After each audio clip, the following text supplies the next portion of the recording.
Hey everyone, in today's video, I would like to highlight to you 3 things that you should watch out for when comparing life insurances here in Singapore. Hopefully by the end of this video, you will be able to gain a better understanding as to how you can approach and compare life insurances in Singapore. Without further ado, let's get started. Number 1.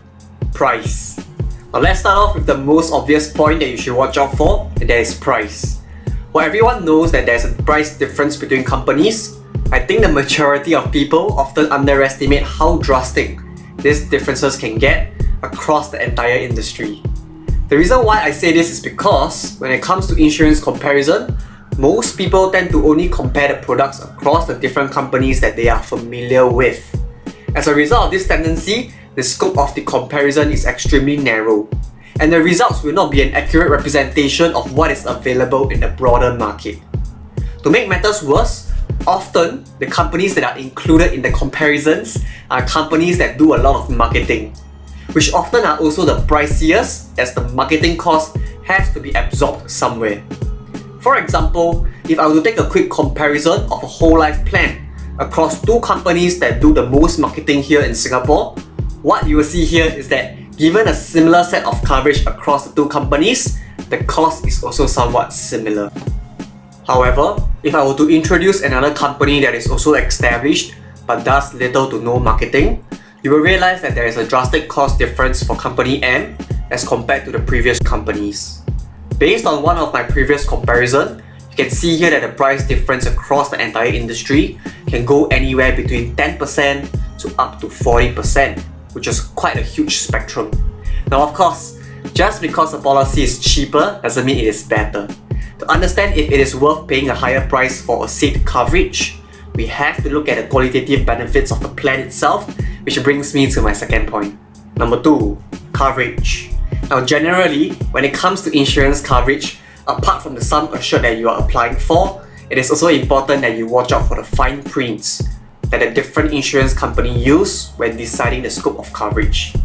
By fine prints, I am referring to number 1, the type of events, condition and illnesses that they cover, and number 2, how they define the events, conditions and illnesses. Take critical illness as an example. You will notice that there are some companies that cover up to 73 unique conditions, while others cover only 55 or 35 conditions. With regards to the point on definition, certain companies will have a narrower definition as to what constitutes disability or critical illness, while others will have a broader definition and hence a broader scope of coverage.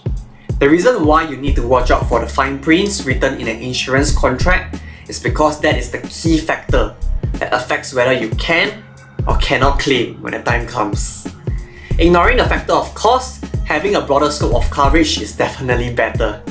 Unfortunately, nothing is free in this world, and having more benefits usually come at a cost of a higher price. The key thing is for you to know what you are paying for, and when comparing insurances, you have to understand what is being covered, what is the likelihood of you claiming on the things that are covered, and how much are you paying for it. The tricky thing here is that there is no right or wrong answer, which is why you must know what you are paying for to avoid overpaying for unnecessary benefits. That's it. Now let's take a look at the last thing you should watch out for when comparing life insurances. Number 3. Behavior of cash value. On the point of cash value, it is only applicable for people who are comparing whole life insurances. If you're wondering what type of life insurance is better for you, whole life or term life, I've previously done an array of videos on this topic, so please go and check out those videos if you need more information on the suitability of the types of life insurances. Now, the thing that you should watch out for when examining the behavior of cash value is number 1, the estimated amount that you can expect to receive, and number 2, the proportion between the guaranteed and non-guaranteed value projections.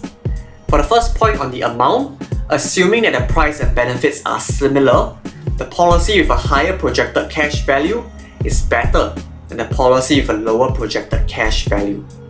For the second point on the proportion of the guaranteed and non-guaranteed value projections, assuming that the amount of cash value is similar, the policy with a higher proportion of guaranteed amount will be better, as you will be taking on lower risk as compared to the policy with a lower proportion of guaranteed amount.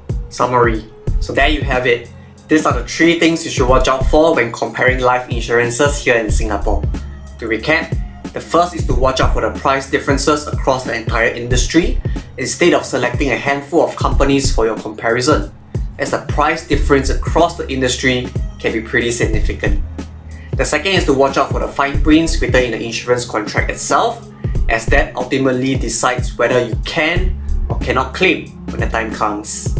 The third is to watch out for the behavior of the cash value in the whole life insurance policies, as the amount and the proportion between the guaranteed and non-guaranteed amount differs across the industry. Now that's all I have for this video today. If you found this video useful, do drop me a like and subscribe to this channel to stay updated with the weekly upload. If you don't know how to get started with your insurance planning, or if you do not have the time to do your market research, you can consider engaging an independent financial advisor who can help you make sense of the market and shortcut your insurance planning process. To find out more information about how you can benefit from my financial and insurance planning services, you can check out what I do on my website and reach out to me directly. The link is in the description below. Stay safe, and I hope to hear from you soon.